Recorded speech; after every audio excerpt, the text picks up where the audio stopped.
Hello student, अस्सलाम वालेकुम। Today our topic is completing square method. ठीक है, आज हम ये सीखेंगे कि क्वाड्रेटिक इक्वेशन को कंप्लीटिंग स्क्वायर मेथड के ज़रिए हम कैसे सॉल्व करते हैं। ठीक है, तो उसके लिए एक क्वेश्चन हम जो है कंसीडर करते हैं। 7x square plus 2x minus 1 equal to 0। ठीक है डेयर, इसको सॉल्व करते हुए हम जो है ये देखेंगे कि अगर हमें 4 स्टेप जो मैं इसे सॉल्व करते हुए यूज़ करूँगा, अगर वो 4 स्टेप आप किसी भी क्वेश्चन पे जो है अप्लाई करते हैं, क्वाड्रेटिक इक्वेशन पे आप अप्लाई करते हैं, तो आपका क्वेश्चन जो है वो सॉल्व हो जाएगा।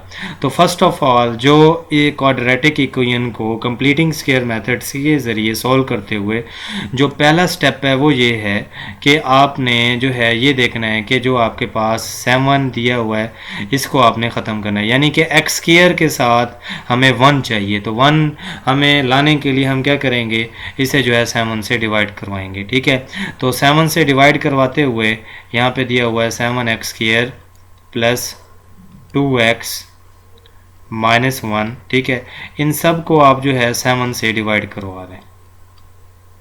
-1 को भी हम जो है 7 से डिवाइड करवाते हैं। इसी तरीके से 0 को भी जो है हम जो है 7 से डिवाइड करवा देते हैं। ठीक है, इसी तरीके से जब हम इसे डिवाइड करवा लेते हैं, अब हम जानते हैं कि मैथमेटिक्स में हम डिटेल से इस बारे में पढ़ चुके हैं, 0 ओवर समथिंग इक्वल टू हमारे पास जो है वो जो है 0 होता है। ठीक है, इसी तरीके से 7 इससे क्रॉस होगा और बाकी जो है हमारे पास एक्सप्रेशन यहाँ पे बच जाएगा। तो इसी को लिखते हैं। अब जो हमारे पास जो एक्सप्रेशन हमें मिलता है अब plus x square plus 2 over 7x minus 1 over 7 equal to 0। Clear. इससे आगे हम चलते हैं। आगे ये है कि इसका सेकंड स्टेप जो है, याद रख लें, इसका जो सेकंड स्टेप है कंप्लीटिंग स्क्वायर मेथड का, वो ये है कि जो कांस्टेंट वैल्यू होगी, ये आपके पास कांस्टेंट वैल्यू है, उसको आपने राइट साइड पे लेके आना होगा। ठीक है, जब आप इसको राइट साइड पे लेके जब आप आते हैं तो आपके पास बाकी एक्सप्रेशन ये बचता है x square plus 2 over 7 x equal to 1 over 7। Clear. जब आप कांस्टेंट वैल्यू को लेफ़्ट साइड से राइट साइड पे लेके आ जाते हैं, ठीक है, फिर उसके बाद अगला स्टेप आपका स्टेप है स्टेप थर्ड, वो ये है कि आपने जो है एडिंग करनी है एक नंबर की। वो नंबर आप कैसे बनाएंगे, आपको पता कैसे चलेगा? आप ये करेंगे, जो आपके पास x के साथ जो भी आपके पास x के साथ यहाँ पे जो नंबर मल्टीप्लाई हो रहा है, यहाँ पे हमारे पास x के साथ 2 ओवर 7 मल्टीप्लाई हो रहा है। ठीक है, इसको आपने 1/2 से मल्टीप्लाई करवाना है। गौर से समझ लें, जो x के साथ नंबर मल्टीप्लाई हो रहा है उसे आपने 2 ओवर 7 को आपने 1/2 से मल्टीप्लाई करवाना है। तो मल्टीप्लाई करवाने के बाद आपके पास आता है आंसर 1/7। उसके स्क्वायर को आपने थ्रू आउट ऐड करना है। तो मैं यहाँ पे लिख रहा हूँ adding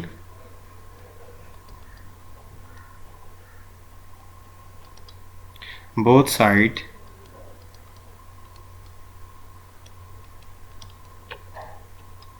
one over 7 whole square.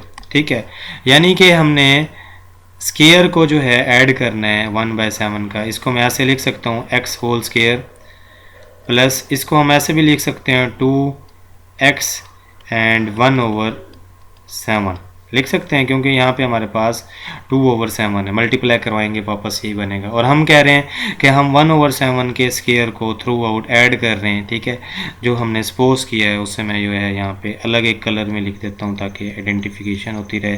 ठीक है, उसके बाद आपके पास जो है बाकी जो नंबर यहाँ पे मौजूद है, एक है आपके पास 1 ओवर 7।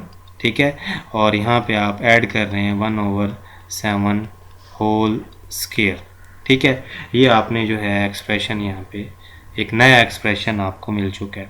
ठीक है, अब आगे चलते हैं। आगे जाके हम देखते हैं कि हमारे पास ये एक फार्मूला बन रहा है। एक फार्मूले के बारे में हमारी हो नो है कि एक फार्मूला जो स्क्वायर का है a plus B whole square ये हमारे पास इक्वल होता है A square plus 2ab and plus B square. अब अगर गौर किया जाए तो बी यहाँ पे ये है, ठीक है।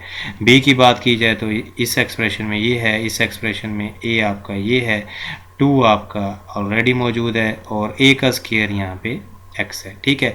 यानी कि इसी को अगर हम इस यहाँ तक कंसीडर कर लें तो कंसीडर करते हुए अब हम यहाँ पे इसको ऐसे लिख सकते हैं x प्लस 1/7, ठीक है, whole square which is equal to आपके पास यहाँ पे 1/7 है प्लस और यहाँ पे 1/49, ठीक है।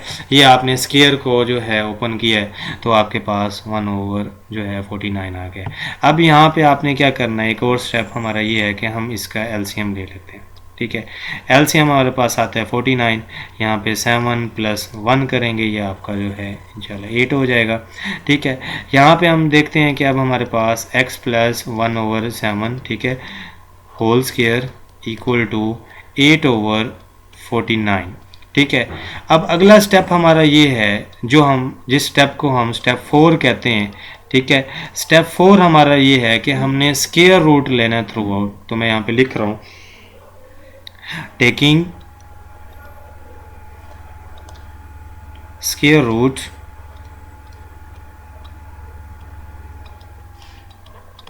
ऑन बोथ साइड्स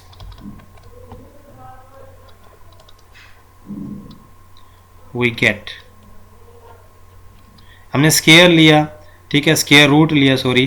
तो स्क्वायर रूट लेंगे तो हमारे पास ये होगा, ये आपका स्क्वायर रूट आ गया। किस पे लेना है, इस एक्सप्रेशन पे भी हमने लेना है, ठीक है, और स्क्वायर रूट हमने जो है इस एक्सप्रेशन पे भी लेना है, क्योंकि बोथ साइड की बात हुई है तो दोनों साइडों पे हमने लेना होगा।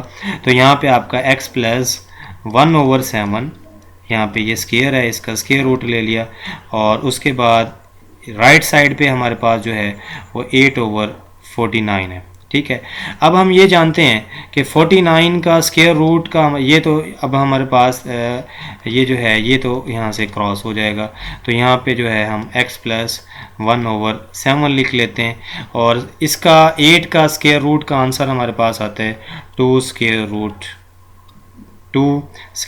2 और ये हमारे पास 7 होगा और ये प्लस माइनस में जो है हम इस एक्सप्रेशन को लिखते होते हैं, ठीक है। 7 का स्क्वायर रूट जो है वो हमारे पास जो है वो 49 का स्क्वायर रूट जो है वो 7 होता है, ठीक है। अब लास्ट स्टेप में अब हम इसको मज़ीद जो है एवोलिएट कर लेते हैं, 1/7 कर देते हैं, ये इस तरफ आएगा तो यहाँ पे माइनस हो जाएगा, इसका साइन चेंज हो जाएगा, plus minus 2 square root 2 and divided by 7, ठीक है।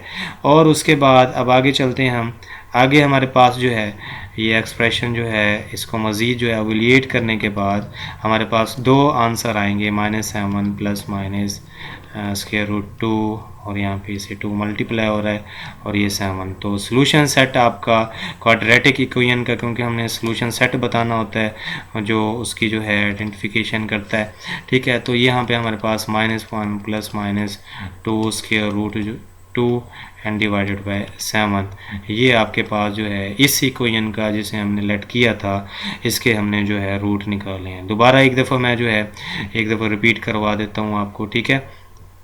देखें स्टूडेंट, हमारे पास इक्वेशन दी हुई है 7x² plus 2x minus 1 equal to 0, ठीक है। फर्स्ट स्टेप हमारा जो है वो ये है कि फर्स्ट स्टेप में हमने जो है 7 से डिवाइड करवाना है, ठीक है। 7 से डिवाइड करवाने के बाद हमारे पास जो है ये एक्सप्रेशन हमें मिलेगा, ठीक है। इस एक्सप्रेशन में अब सेकंड स्टेप यूज़ करना है कि कांस्टेंट वैल्यू को जो है हम जो है राइट साइड पे लेके आते होते हैं, ठीक है। कांस्टेंट वैल्यू को हम लेके आ गए, ये सेकंड स्टेप आपका ख़त्म हुआ। थर्ड स्टेप के लिए कुछ प्रोसेस करना पड़ेगा, गौर से सुन लें एक दफ़ा, दोबारा मैं आपको बता रहा हूँ। जो एक्स के साथ कोफिशेंट मल्टीप्लाई हो रहा है उसे 1/2 से मल्टीप्लाई करवाएं। जो आंसर आया था हमारा 1/7, उसके स्क्वायर को बोथ साइड मीन यहाँ पे भी ऐड करना है और आपने यहाँ पे भी ऐड करना है और उसके बाद आपके पास एक्सप्रेशन आ जाएगा। अब एडिंग हमने कर ली, अब यहाँ पे हमारे पास जब हमने ऐड किया तो हमारे पास यहाँ पे एक फार्मूला बन रहा है। फार्मूला बनने के बाद फोर्थ स्टेप हमारा जो है वो ये है, हमने स्क्वायर रूट लेना है, यानी कि हमने जज़र लेनी है थ्रू आउट, ठीक है। जो हमें जो है सिंपल एक्सप्रेशन देगा। ठीक है, स्क्वायर रूट लेने के बाद आपके पास एट द एंड ये रूट आ गया। ठीक है, उम्मीद है आपको मेरी ये वीडियो समझ आई होगी। और ज़्यादा से ज़्यादा इस वीडियो को शेयर करें, ठीक है, अपने दोस्तों के साथ। और उसके अलावा मेरे चैनल को भी सब्सक्राइब कर दें और जो है बेल आइकन को भी क्लिक कर दें, ताकि हर आने वाली नई वीडियो को जो है आप जो है आसानी से जो है वो आप देख सकें। ठीक है स्टूडेंट, थैंक्स फॉर वॉचिंग।